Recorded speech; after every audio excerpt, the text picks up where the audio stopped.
حکم تجاوز به غیر مسلمانان و سیاحان در کشورهای اسلامی. سوال: بعضی جوانان گمان میکنند که دشمنی با کافرانی که در کشورهای اسلامی ساکنند یا با آنجا آمده‌اند از احکام شریعت است. از همین سبب بعضی‌ها روا می‌بینند که آنها را بکشند یا مال آنها را بگیرند وقتی چیزی را از آنها می‌بینند که پسندشان نمی‌آید. آیا این درست است؟ جواب: الحمدلله. کشتن کافرانی که مقیم کشور هستند، یعنی کشور را وطن قرار داده‌اند، یا آن کسی که به طور امن وارد کشور شده است، مثلا با روادید رسمی آمده است، جایز نیست. همچنین کشتن گناهکاران و تجاوز بر آنها هم جایز روا نیست. اما اگر آنها عملهای نادرست و ناجایز را انجام بدهند، این کارها به حکم شرعی سپرده می شود و دادگاه‌های شرعی در این مورد بسنده هستند. سوال دوم: حکم تجاوز یعنی حمله بر خارجیان، سیاحان و مهمانانی که در کشورهای اسلامی آمده اند چیست؟ جواب: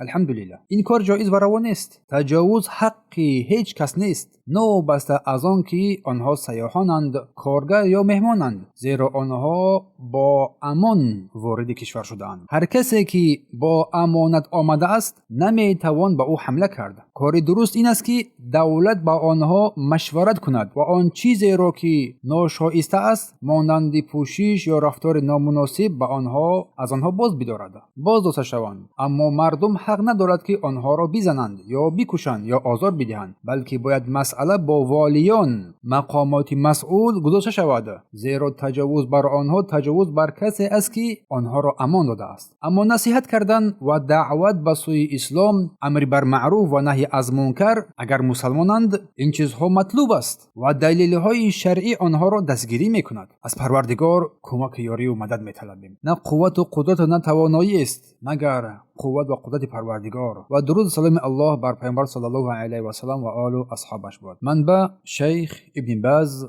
کلمات روشن از علماها درباره تروریسم، صحیفه 110-112.